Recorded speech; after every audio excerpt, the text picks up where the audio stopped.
Hello, Dexter fandom. Tonight's the night we got not one, but two brand new episodes of Dexter Original Sin.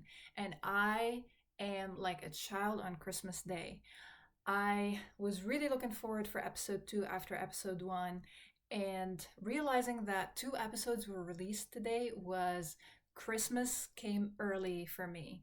And I know that this probably means that there will not be an episode released next week because it's Christmas week, but I am not a future oriented person. I am all about the present. Give it to me now. And it was juicy and it gave.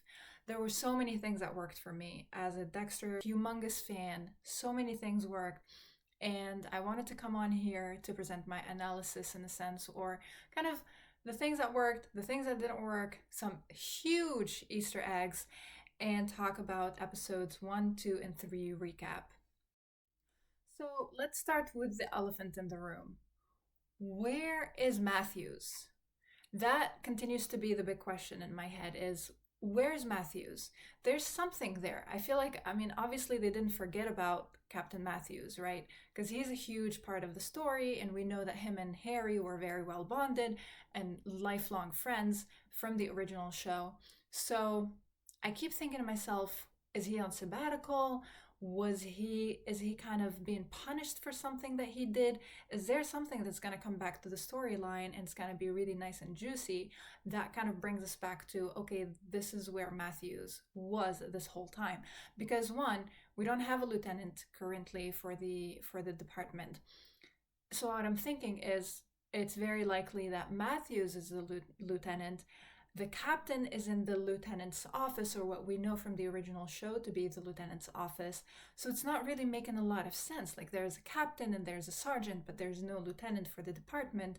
So I'm thinking maybe Matthews is here somewhere and he's the lieutenant of the department, but maybe he is either on leave, sabbatical, or some sort of thing that helps fill into the background story. So that's one of the big questions that I was having.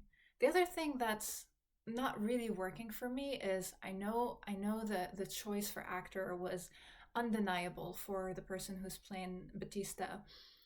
And they look identical, everything is great, so it's something that I think the showrunners were really excited to put forth. But pushing him to be part of the plot this early on, kind of like Masuka as well, like it's almost there's this question mark of really they've been with Miami Metro for that long. And the other component that adds to that question mark for me is Batista had been a detective for that long. I mean, he was a detective for a chunk of the original show. So this show being a prequel to the original show, happening potentially 10 or so years before the original show, it would put Batista as detective for a very long time. That means that Maria LaGuardia came into the department, was a detective already when she came into the department, which we find out during episode, I think, 2 or 3, and climbed up the ladder way faster than Batista, became sergeant, became lieutenant, and he was still a detective. So it felt kind of a little bit kind of forced in a sense. Like it doesn't make sense. Why wasn't he an officer? They wanted him to be part of the plot, and that's great. We love Batista, right? It kind of it, you know. And since I'm being picky right now, there was a scene in episode 2 where I think they were trying to do a callback to when the captain or someone higher up is asking for a Morgan to go to the crime scene. And both, from the original show, both Deb and Dexter would turn around when they say Morgan, and then they'd say, no, it's a detective. We need Detective Morgan, not Dexter and Morgan, referring to Deb in the original show.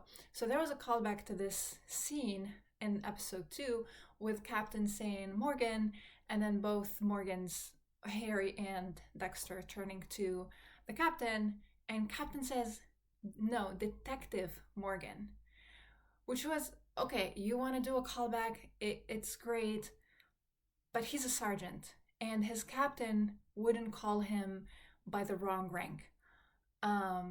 So that was just an annoying mistake there that I wish they would have fixed. I know they were probably trying to do like a clever comeback, but come on, the Dexter fandom is a lot of very intelligent people who are very observant. So you're not gonna get away with that with us.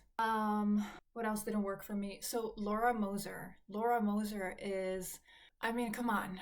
Seriously, you have recasted every single person for a younger actor. Why not recast Laura Moser? Why are we trying to push this narrative? I mean, you can use all the CGI in the world, try really hard, the wigs and all of that. But why are we trying to push a narrative that a 55-year-old actress is having a baby in first episode of the show, supposedly being 24 years old at that point, and then later on in the next two episodes, the flashbacks just didn't work for me. Harry being kind of trying to look younger, and then Laura being a 55-year-old trying to play a 27-year-old. That's just messy. You've recasted everyone. Might as well recast a younger Harry and a younger Laura Moser to make it seem more authentic. I mean, these are supposed to be people who are in their 20s and 30s that have very, very little kids. And don't get me started on the new baby Dexter and baby Brian. They were clearly way older than their ages are supposed to be. The kid that they cast to play the young Dexter and the kid they cast to play young Brian Moser, they're both much taller than 3 years old and 5 years old. But anyway, those are kids. I'm sure there's kid laws, kid work laws, and all of that type of stuff that we're constricting. And we know what kind of scenes they're going to be having to play, so it makes sense to cast older kids. We can let that one slide. But casting the same actress who played herself, her age, in the original show, what now, 20 years later? Trying to play still herself in the prequel is insanity. I mean, she looks great, it's phenomenal, but it doesn't make sense. And then the weird wig they put on Harry to try to de-age him a little bit and make it look like he is younger. It looks like, I don't know, it looks like they super glued a rat's nest on his head. That didn't work for me either. So while the flashbacks are full with juicy stories and are giving us a lot of information on, Laura Moser and how she became an informant for Harry and how they kind of fell for each other and all of that, it's just annoying. The flashbacks are just annoying to look at. Knowing that they had choices, they could have recasted, or they could have chosen, I don't know, used better CGI. I don't know what they could have done, but it just doesn't work. So now let's talk about what worked for me. Obviously, seeing Miami Metro again is awesome. It doesn't matter who's walking the halls or who's on the desk, sitting on the desk, it's the set. Watching the set brings back all the good feels, all the good memories, and episodes 1, 2, and 3 have delivered so far, generally speaking. They gave us a really good start, foundation, good backstory. I loved how episode 1 started with, the origin and the first sin of Nurse Mary, of killing Nurse Mary, and how that came about. I loved I didn't really struggle with integrating the backstory of, the impression that we got from the original show is that it was Harry's idea for Dexter to kill Nurse Mary and that he was the one that caught her kind of poisoning him. But I didn't hate the idea that it was actually Dexter who caught her poisoning Harry and kind of insinuated or kind of used his manipulation tactics to get Harry to agree to Dexter having his first kill. I did not hate that.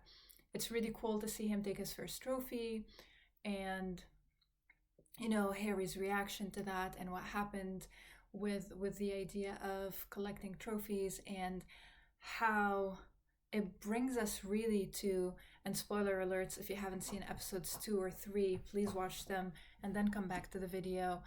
But it really brings us into the psychology of Harry and how he was internally justifying that what he was doing and that the way that he was bringing up Dexter is different from your average serial killer who has no moral code and no empathy and no care for the victims. So this idea when Harry found out that Dexter took a trophy and he was coming to terms with this idea that he's closer and closer meeting or checking the boxes of the profile, right? The, you know, how it shook Harry's universe and how he made it so clear that you're different. Dexter is different, and you need to be different from these serial killers or these bad guys, right? By kind of separating yourself from their behaviors. They take trophies because it's a part of their enjoyment, because it shows it's a power move for the serial killers. Taking a trophy is kind of like counting their victims. It's something that they savor, something that brings them a level of control and a level of power. And he wants Dexter to not be that. He wants to split him from that image of, you're only doing this because of your trauma, because you have urges, you're not doing it for pleasure. And we see some cracks there. We see some cracks in Dexter too, when he doesn't catch himself, when he tells Harry how thrilling it was for him to take his first kill, and how he kind of ruminates about it and dreams about it and all of that type of stuff. So it's going to be really interesting for us to see the kind of toll that creates for Harry, because now he's an accomplice. I mean, 100% he okayed and gave the green light for the kill of Nurse Mary. So not only is he responsible for every kill that Dexter has moving forward, but he's also an accomplice. And that goes completely against all of his ethical codes as a detective. So it's really interesting here to see the backstory of Harry. I also enjoyed kind of learning about this new thing that's coming up in the history of Harry about his first child, and how he failed to save him from drowning, and that guilt and shame that it put on him, and the tension that it created in his relationship with Doris. Because I think that for them to get us to become more empathetic toward the Harry character, they need us to learn more about what drove him into Laura Moser's arms. Because for us, this is someone, I mean, even in the original show, the one thing that tainted Harry's image was him cheating on Doris. Even for Deb, and when she found out, that was a whole thing, when she found out that Harry was sleeping with informants.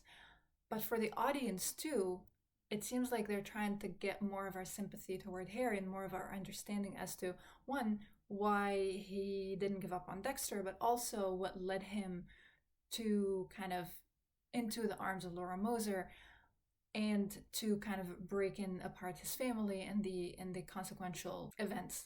So I loved seeing that, which brings me to the idea of Laura Moser and the background, the more background that we're gaining here, that Harry even stopped himself, right, when he noticed that there's attraction here, and that maybe if they stayed in the hotel room a little bit longer, that something would ensue.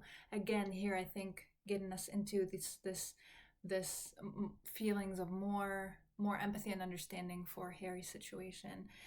Also learning about the struggles that him and Doris had to conceive after the loss of their first child, and that how much tension and how much estrangement that created for their marriage. It kind of eases the audience into the forgiveness that's going to need to ensue afterwards, when he does something that is completely out of character in a sense.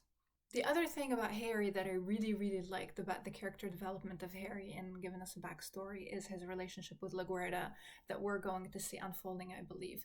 We saw a little nugget, little piece of it in episode 3, when Maria LaGuerta came to the department as a detective, and right away the captain was very, very upset and annoyed and angry that she was forced on him to be a detective in his department, because of some sort of whistle blowing, or calling them out about the non-human, whatever the word is, non-human casualties, or whatever the word was in the show. And then we see that Harry begins to soften toward LaGuerta when he realizes how hard she works and how valuable of a detective she is. So we get a little snippet there of Harry LaGuerta, and that was such a tender moment for me for so many reasons. one, it helps with the back, helps also with the empathy for Harry, that in this very kind of man type of world back in the 90s or wherever they are now in the 80s, that he was still given her a chance to prove herself and was seeing people for at face value for what they bring to the table, and not a gender or a race or whatever else that can play into that. So that the other component that I really liked about this backstory that they created between Harry and LaGuerta, with Harry being the only sympathizer at the moment who doesn't have sexual interest like Batista does, but Harry kind of, it looks like it's going to move toward the direction of Harry vouching for LaGuerta and kind of supporting her or protecting her in a sense. I think this was really brilliant because it really helps set up for the original show of why LaGuerta had such a soft spot for Dexter. I know we understand from the original show that there was some flirtation and that LaGuerta potentially was a little bit attracted to Dexter in the beginning of the show, but it really never, that little attraction that faded afterwards when, she realized that he was with Rita and all of that, it never really warranted the level to which she protected him when her best friend Dokes was investigating him. That was one of those kind of puzzle pieces that wasn't really fitting in the original show, of, your best friend who you trust, who you worked with for so many years, and you trust his judgment, and as a very intelligent, very insightful sergeant or detective or whatever at that point, with instincts that are spot on, is telling you something, is telling you that this person is not right, and you are choosing to go against your best friend's instincts and your own instincts to protect this person. And that goes beyond flirtation, that goes beyond attraction. I feel like there's this backstory that now they're developing in Dexter Original Sin that's going to help us understand that LaGuerta really has a soft spot for the Morgans, although she gives Deb a lot of shit in the beginning. But she does have a soft spot for the Morgans because they're Harry's kids, and because Harry cut her, I don't know about cutting her slack, but because Harry saw her and saw her value and worth and supported her. So for me, that really does it. That really kind of fills that gap from the original show and gives us this really nice thread that we can follow for the backstory, where Harry and LaGuerta had a really solid relationship, and that led LaGuerta to protecting his son and his kids afterwards.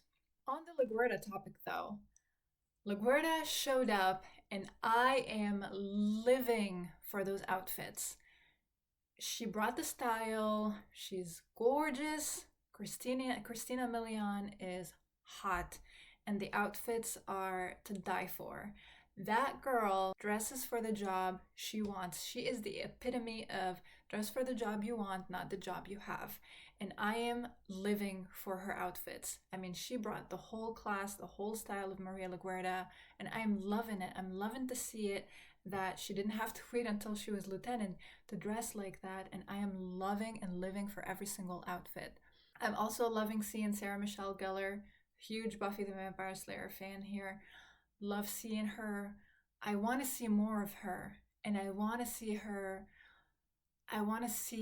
storyline a little bit clearer, and I want to see that she's not just there. She is not just there as kind of like another cherry on top of the cake, or as kind of like a marketing thing. I want to see that there is a backstory to her, because we know she phases out eventually because doesn't exist in the main show. So I'm assuming she's either going to be a victim of some sort, or she's going to be a perpetrator of some sort, where we're going to, I want to learn more about her story, and I would love it if she would have some mysterious or some kind of unforeseen type of kind of plot twist that makes us love her character even more and makes her character a lot more useful to the plot than it is right now. For episodes 1, 2, or 3, she doesn't play much of a role, but I feel like there's a lot more to her than what we've been shown right now. And I'm really hoping that it's nefarious and mysterious and bloody. Okay, so the last point that I want to make in this video is I think a huge Easter egg, and I really, really, really hope that I'm right. And I'm wondering, I'm curious if you all have noticed the same thing too. So there's a scene in episode 2 where Dexter goes out with the rest of the crew to lunch after they come from a crime scene. And while Dexter is sitting by himself, a tall man with brown, curly-ish hair goes to pull a chair in front of Dexter and says, "Is anyone using this chair?" or something along those lines. And Dexter says yes. And then Dexter's monologue is that he never had to save a seat for friends and now he has friends to save a seat for. But did you notice the person who asked for the chair? Is that motherfucking Brian Moser?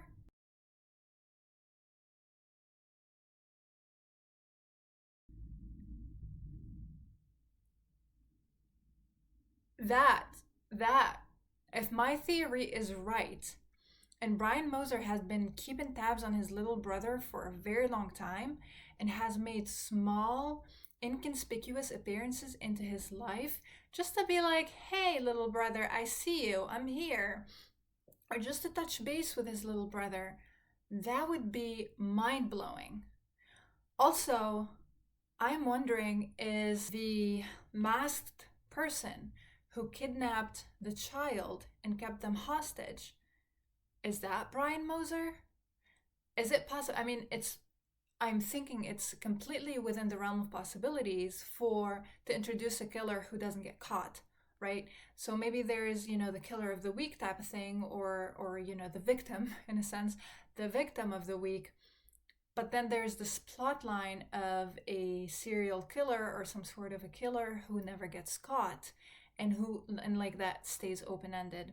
And I'm thinking, is it possible that Brian Moser will make an appearance or has made an appearance and continues to make appearances throughout as a way of trying to get his little brother's attention or to see if he remembers him, but he ends up having to, in a sense, increase the level of atrocities that he's committing until he gets his brother's attention. So almost like Brian Moser is keeping track of Dexter, keeping tabs on him, but he's trying to get his attention one way or the other, and he realizes that to get his little brother's attention, he's gonna have to up the ante, and then eventually ups the ante to the level of, the hooker kills and the eye struck killer level. But I wonder if throughout his lifetime, Brian Moser has tried to get Dexter's attention in other ways that didn't work out. And he had to skip town and go somewhere else for some time and then come back and try to get his brother's attention with another series of murders that just goes unsolved. I mean, that would be mind blowing if this theory is correct. But even if my theory that one person was Brian Moser right there, just saying hi, and that just ends up being the end of it, I'm gonna be fine with that. I'm gonna be sleeping at night like a child because that is just beautiful. That is an amazing Easter egg. But if it turns out to be even bigger than that, then I'm excited. I'm really excited. I wasn't sure what to expect. I was very skeptical, especially after them completely butchering Dexter New Blood, and now coming with, this entire bullshit story about Dexter still being alive so we can go into Dexter Resurrection. I was really disappointed with Dexter New Blood because of all of the mistakes that were made, all of the sloppy mistakes that were made, the storyline that didn't make sense, Dexter becoming dumb all of a sudden and not knowing that platinum pieces don't burn, and him using ketamine instead of M99 and saying he's always used ketamine, and all of that screw up and messing around, and all of the plot holes and all of the things that didn't work. I think I forgive them. I mean, it's only been 3 episodes and I don't know where this is gonna go and how it's gonna end, but so far it's been good. So far I am on the edge of my seat. So far I want more and I'm excited. What about you? How do you feel?